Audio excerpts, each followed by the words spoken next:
Bonjour et bienvenue sur Rubber & Steel, la chaîne pour tout savoir sur les montres. Aujourd'hui, c'est le moment tant attendu du mois où on va revenir sur les dernières actualités horlogères de ce mois de mars qui vient de se finir.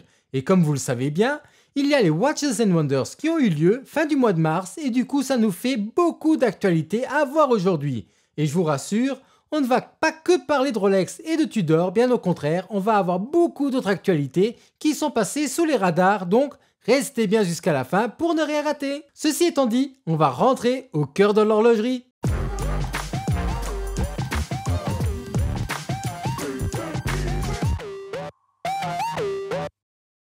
On va commencer par les annonces Rolex et Tudor, comme ça c'est fait, et je dois dire honnêtement que j'ai vraiment été déçu des nouveautés des deux marques. Mais surtout de Tudor parce que c'est une marque qui est en plein essor. Du côté de Rolex, je pense que personne n'a de gros espoirs de voir des trucs fous, parce que la marque nous a habitués à sortir tous les ans de toutes petites modifications de leurs modèles déjà existants. Mais bon, voyons ce qu'ils ont sorti. Regardons directement ce que Tudor nous a proposé et ce n'est pas aussi dramatique que ce que j'ai pu vous faire croire. Puisque la marque a quand même sorti de belles choses. Ce n'est juste pas ce waouh auquel je m'attendais. Regardons directement la montre de laquelle on a vu le plus d'images de chez Tudor et c'est la Black Bay avec sa lunette rouge et personnellement cette montre ne me plaît pas du tout parce que je trouve que les couleurs du cadran qui est noir avec des touches de doré ne se marient pas bien du tout avec la lunette rouge. Sinon la montre a un diamètre de 41 mm et le nouveau bracelet à 5 maillons de chez Tudor avec le système d'ajustement rapide T-Fit et la montre est certifiée Meta. Prix de la montre 4 250 €. La deuxième montre de chez Tudor, c'est la Black Bay 36, 39, 41 et j'ai oublié une plus petite taille si je ne me trompe pas. Et là je dis oui. Nouveau mouvement, nouveau cadran bien mieux réussi que les anciens et le nouveau bracelet à 5 maillons. Les couleurs disponibles sont le bleu, qui est d'ailleurs sur ce nouveau modèle ensoleillé, un noir et des accents de doré et le silver pour finir. Sans diamant, la montre coûtera entre les 3 550 € et les 3 850 €. La Tudor Black Bay GMT a aussi eu une petite modification et c'est le cadran qui va maintenant être disponible en blanc et la Tudor m'énerve parce qu'ils auraient pu faire une superbe montre mais non, ils ont gardé le même mouvement, ce qui n'est pas grave en soi parce qu'il est super, mais ils ont aussi gardé le vieux bracelet dessus. Et là, je ne comprends pas cette logique. Dernière montre, et celle qui a le plus de potentiel d'après moi, c'est cette toute nouvelle Black Bay 54 qui a une taille de 37 mm. Ce qui est formidable parce que c'est enfin une montre sport qui peut vraiment aller au poignet d'une femme. Et d'ailleurs, les femmes attendent des montres sport avec une taille plus petite, avec impatience. Et pas que les femmes, les hommes à petit poignet aussi vont être ravis avec cette nouvelle montre.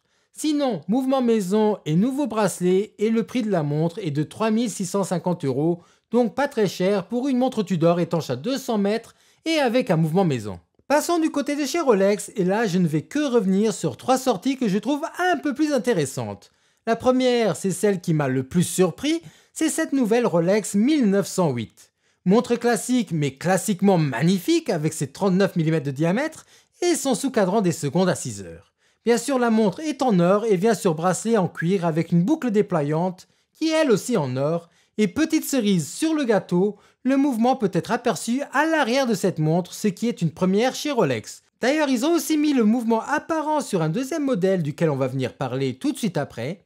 Pour finir avec cette Rolex 1908, la montre coûte plus de 20 000 € et ça c'est vraiment dommage parce qu'à ce prix-là, je pense que beaucoup vont plutôt aller faire un tour du côté de chez Patek Philippe avec la Calatrava. Maintenant on va parler du deuxième modèle duquel on peut observer le mouvement et c'est la Daytona en platine, qui est la seule Daytona à avoir cette spécificité, sinon toutes les autres Daytona ont eu un petit lifting mais bon, rien de très impressionnant. Dernière montre de chez Rolex et c'est ma préférée, c'est cette nouvelle GMT Master 2 qui existe soit en or acier, soit en or jaune et qui est vraiment très belle avec cette lunette noire et grise. Passons maintenant aux autres sorties et plus particulièrement chez IWC avec sa nouvelle Ingénieur. Ce modèle a été créé par Gérald Genta qui est le même designer qui a aussi créé la Nautilus et la Royal Oak et je dois dire que cette réédition est splendide et j'ai une préférence pour le cadran bleu et j'aime aussi beaucoup le cadran gris. J'aime juste un peu moins le cadran noir mais ça c'est juste subjectif. Ce cadran avec ce pattern est simplement splendide et très particulier et on va avoir un guichet date à 3 heures. La montre a un diamètre de 40 mm et possède un bracelet intégré, prix de la montre 12 500 €. Du côté de chez Cartier, il y a la montre qui m'a le plus tapé dans l'œil et c'est cette nouvelle Santos Dumont qui est vraiment mon coup de cœur du mois. Montre en or jaune, squelette, avec un avion à 6 heures qui va être notre micro-rotor. Cette montre est tout simplement splendide. Sinon la montre existe aussi en or blanc, d'après ce que j'ai pu voir.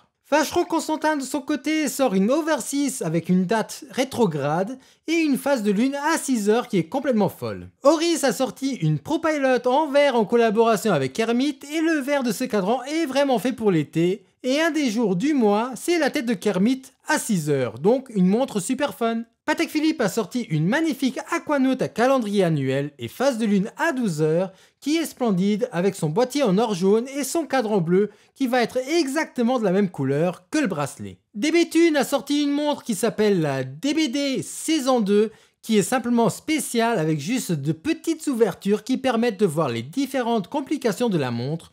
Tout en haut, on va avoir le jour, la date et le mois, en dessous les minutes et tout en bas pour finir les heures. Pour les personnes qui aiment les météorites, je ne peux pas vous assurer qu'il reste les montres disponibles au moment où je tourne la vidéo, mais Awake a sorti 2 montres avec des cadrans météorites pour moins de 1500 €, donc chapeau bas à la marque, et personnellement j'aime beaucoup les 2 modèles, qu'on présentera peut-être en fin d'année, mais bon, je dis ça, je dis rien. Girard-Perregaux en collaboration avec Aston Martin ont sorti une Laureato entièrement en céramique vert qui est vraiment à couper le souffle.